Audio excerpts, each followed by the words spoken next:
Simmons, I will tell you, things have been long early. If we had only come up last night around dinner and then this morning, we would have seen a whole different show. Believe it or not, my first question out, ladies, if you don't mind, is Carl. Get it out of the way, right? Get it out of the way. Let's go. It was tight last night. My gosh, he just got off the plane this morning. Yeah, that was a huge game. It was. 1 point. 1 point, and that gives us a full, I guess, game ahead of the Eagles. Wow. Wait a minute, going into the game, it was a half game because the Eagles won. Yeah, we win. We won. And then we beat the Eagles, and then we beat...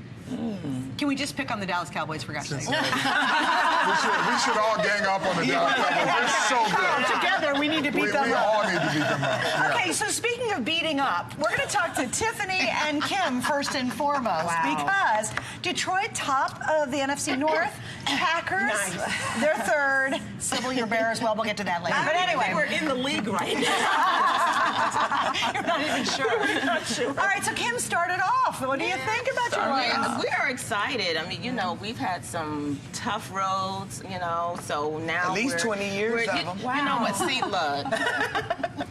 Just wait. We're coming for you. Just wait. And you got us. We got your back. That's right. Because we're not doing anything else. So. She's way back. Okay. But no, go ahead. We're excited. You know, things are looking up for us. They really are, actually. You know, our defense, the guys are back. So, you know, we had some injuries. So now we're in there. You got a great coaching staff. We got a great coaching staff. And Stafford, he's having a great year. He's about to explode. So, Tiffany, what do you think? What are your thoughts? All of that was crap. She doesn't even know who coaches for them, to start there. Number two, you do know we have number 12 on our team. And he likes to play games with you all, right?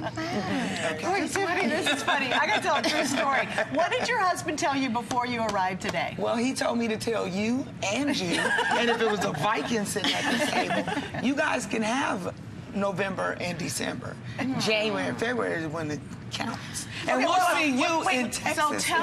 So tell your husband if he wants to bet on this. Well, oh no, you can't bet. Oh no, right? you already counted. Yeah, don't say that. But you can. I can. You can. So you and I. Okay. Whatever you like. You gotta tell me your husband really told you before you're getting here. He said, Tiffany, what? Keep it. He asked me to make sure this didn't make the Green Bay news. So don't write a check that he can't cash. He just makes sure I keep it. Every time you walk out of the house, I imagine he probably says, stay out of the Green Bay news. Hey, Sybil, let me ask you a question. This goes to you and, of course, to Dana as well. Let's talk about the passion for fans and the passion that you have for your Chicago Bears, but just in general, and also kind of what you feel being on national radio in a syndicated program. And I know you don't talk a lot about sports, but I'm sure you guys cover it. It's tough because I am a diehard Chicago fan. Thank you, Chicago Cubs, for right now. But you know, I was telling some other people that I am such a fan that back when the Bears went to the Super Bowl, my boyfriend and I at the time sat outside in January weather in Chicago to get tickets to fly down to New Orleans for the Super Bowl. And that's the kind of passion that Chicago sports engenders. Sit outside and wait for tickets in Chicago. That's passion. That's yes, That's in passion. January. Yeah. You guys know? have like special windbreakers here that you sell? I don't know if anything can break the wind from Chicago. And we're nicer than Eagles fans, but we still have that passion that is just so big, and the parties and all of that. And even when the Bears are playing like the Bears are playing right now, we're still in there. The people are still going to the games, and you know, season ticket holders and everything, they're still in there. And those of us that are at bars are doing a lot of drinking. Yeah, in order to keep it up. You know, I know you're Miss Neutral, although she is wearing a Giants jacket. I don't know. But anyway, what's your feeling? Because you hear from everybody, right? I mean, you get a lot of perspective on that. The amount of passion and zeal, it's very hard to contain, and I love it. Like that's why I do what I do. I love the fans. I love how diehard crazy they are for their teams, and it just makes game day so much fun. I like just sitting here with you, lady. Like, it's all in good fun. Right. It's For not... some of us. All right. We have security right behind us. Just so you'll know. But it is fun. And Tiffany, you talked about Packer fans. Like, it was funny because you came from a different program. You moved, you know, for the first time to the home city. Talk about your passion for the fans and why you've fallen in love with them. Because they are legit. I don't care if we're winning or losing. They are legit, and they're very nice. Anybody that... I'm going to interrupt you, please. I know you're not going to say we're to. not lying. No, please allow me to. No, you're nice. Okay. Please. Say that. True story. The Packers could have lost by 50 points, and when the winning team's bus is pulling out, they wave at you and thank you for coming. It is the most incredible thing I've ever seen. There's no fan base, especially in Philly, if they lost. Maybe waving, but it wouldn't be this hand. It is such a true story. It is the nicest group of people, I think, in the NFL. They are just something. The football guys just sprinkle niceness all over. We recently had a college game, LSU in Wisconsin. The LSU fans still talk about it today. And they lost, but just from the colleges to the NFL level, I think everybody should visit Lambeau. They really should. You know what? That is the truth. Because that's just the place where it all began. Really, as far as professional. And we're still the only one. Not Lambeau in December. That's a real fan there.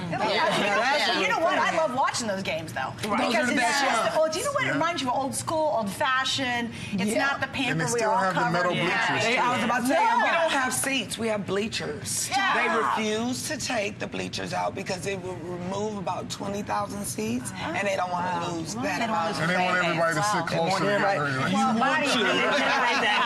I like to sit next to really big, huge men. But you see the guy, I've seen the guys at Lambeau, they're not wearing a shirt. They literally have icicles growing off their beard, and they're going bananas. And I just you can't help but go win or lose, even if you're a Lions fan, you have to respect and appreciate. Absolutely. So, I want to ask you because I always get kind of a little bit personal. So I want to talk about the love affair with football. Okay.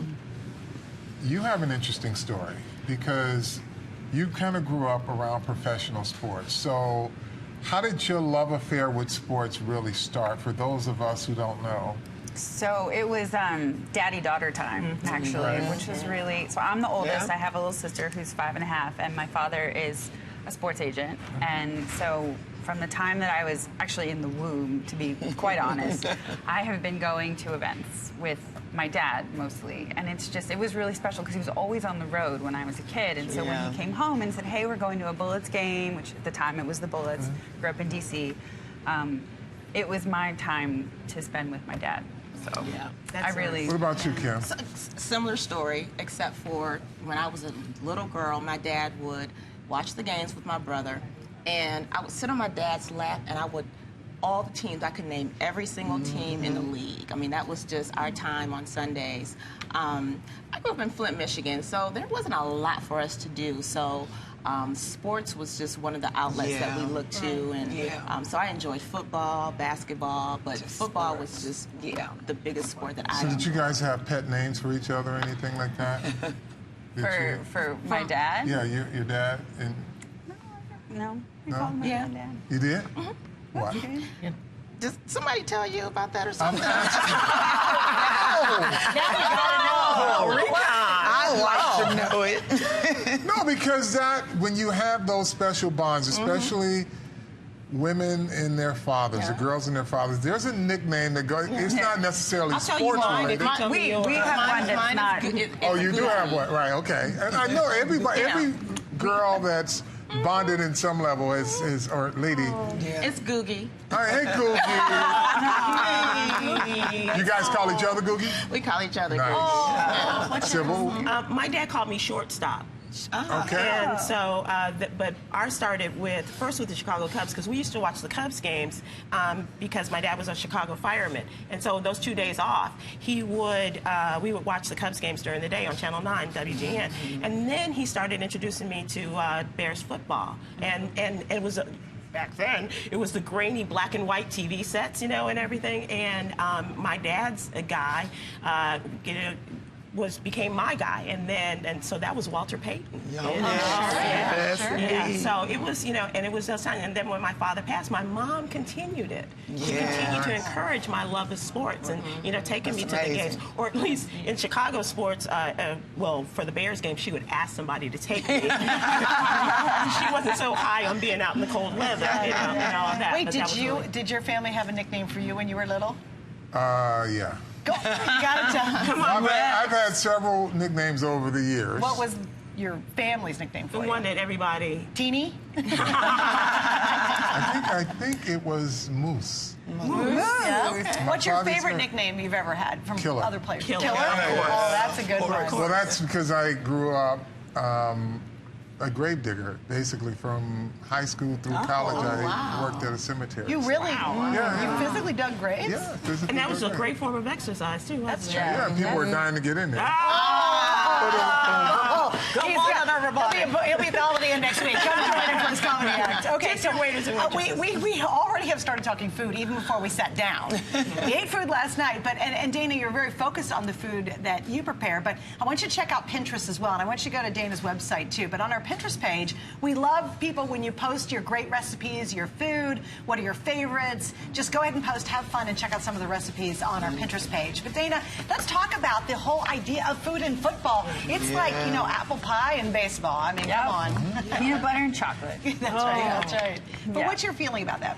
So for me, for game day, I always like to have two recipes. One for, we talked about this a little bit, one for the home team and one for the away team. Oh. And you know, you talked about feeding the away team. I like doing that because if you primarily go to games at home, and you make food that's like of where you live, you're only ever going to have sort of the same flavors over and over. And one of the best things about our country is that as you travel around the country, you're going to encounter so many different cultures and food cultures and histories that really dictate the flavors that you'll find. And so if you spotlight the visiting team's food, it gives you an opportunity to sort of sample other flavors and mix it up a little bit. That's a great idea. All right, favorite food that you like to make on game day? I like to bring Texas to Green Bay. So it could be anywhere from barbecue to Cajun. I mean, I just want to bring Texas to Green Bay so we can do, I don't even know if Green Bay realizes crawfish and corn and sausage in a pot all together, or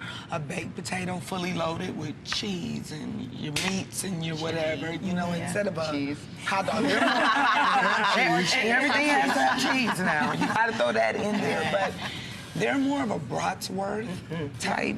You know, and so just something, if you come over to mine, just a little bit different, and they enjoy it. What happens in Chicago? God. Garrett's popcorn. Okay, well, Chicago's just such a great food city, the way it is a food city. So we were talking yesterday about the stuffed pizza. You got to do pizza. You got to. We do hot dogs very well. Is it the foot-long sausage? Man, the Polish sausage and the Italian sausage. Yeah, all the sausages. I'm telling you, you can't go wrong. And my best thing is just to make reservations. The Italian food in Chicago is like amazing.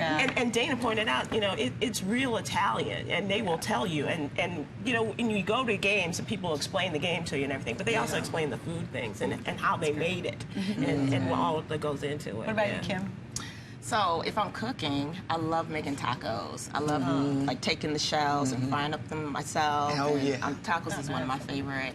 And then I'll do spaghetti or chili or something like that. If I'm going to the game, I'm gonna have to have a hot dog.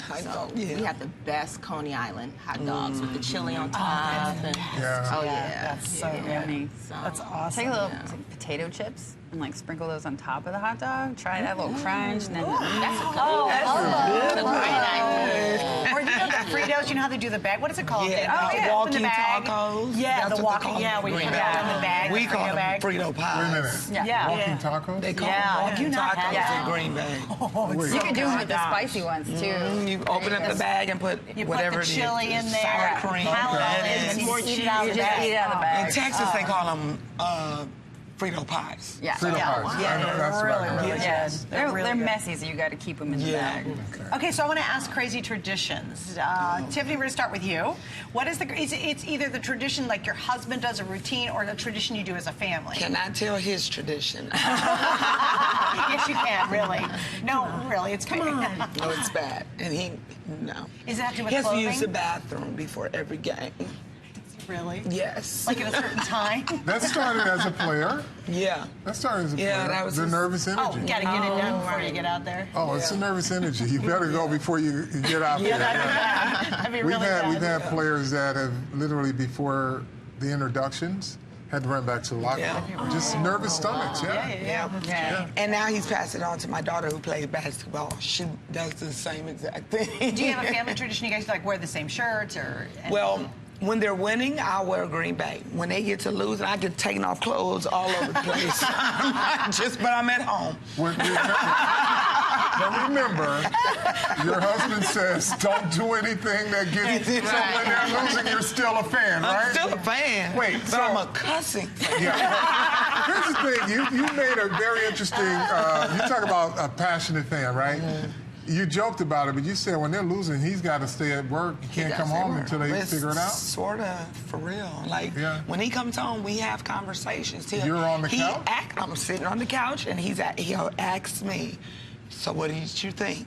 And I will absolutely tell him what I thought. And I go down the line, and I'm very honest about it. And then he goes back to work, and I'm not saying what I said, makes it. But I know it's in his head that enough to know. Y'all got to figure this out. Wait, how difficult is it? Because Green Bay has been the gold standard in a lot of areas. Absolutely. You have a great quarterback by any standard. By any standard. And you got a receiver who's not 100%, but it's just kind of everybody's struggling to find it. Our problem, though, is our defense is completely hurt. Both of our corners are out.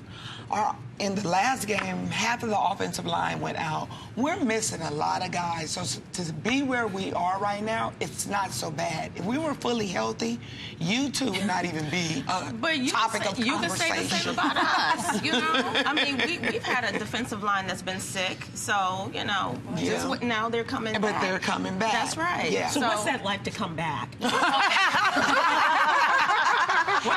It feels good. You gonna start cooking all kinds of stuff. You gonna start having parties. You might even start liking the other ones in your team. 10 steps to coming back. Step 1. Win. Step 1. And I really don't know what it's like to come back because we're usually You guys are. All right, so here's what we're going to do. We do our infamous 40-second round. You girls, ladies ready? Carl, you ready? Let's do it. Here we go. First question. Tiffany, we'll start with you. Remember, only one word answer. Okay. Touchdown. RELAX is what Aaron Rodgers would say. That's awesome. Touchdown. I think Theo from The Cosby Show. Touchdown. Walking taco. Touchdown. I don't know from touchdown. Get one. Touchdown. Cabbage patch. Come on. All right, back to you, Tiffany. Coaches. Coach, love them. Oh, love. Coaches, Dana. I just think tape. Lots and lots of tape. Watching tape. Yeah. Coaches. Bill Parcells. Oh, amazing. Oh, I only got 2 coaches real quick. Oh, Ditka. Ditka. Cool as a cucumber. Oh, there you go. All right, so I got to wrap that up. That was the quickest 40-second round we've ever done. I got 10 more questions. Darn it. All right, so we're going to wrap everything up. So here's what I just want to remind you. Please go to hsn.com and check out all of our amazing items from Carl and G3 and our other partners. We're going to take your holiday list. You can check it off and get some amazing products. So check that out for sure. I got to thank everybody for joining us. Thank you. That was fun. All right, so do your favorite touchdown dance as we end. You ready? Here we go. You just gotta do it. Come on, gotta do it. Can we stand up? All right, You gotta stand up. You gotta do your favorite Oh, touchdown. I don't have. I've only scored a few times. I just like it. Oh, wait, ready? Do it. Here's mine. If I get Let's my go. knee up here. Here we go. This. All right. Come on.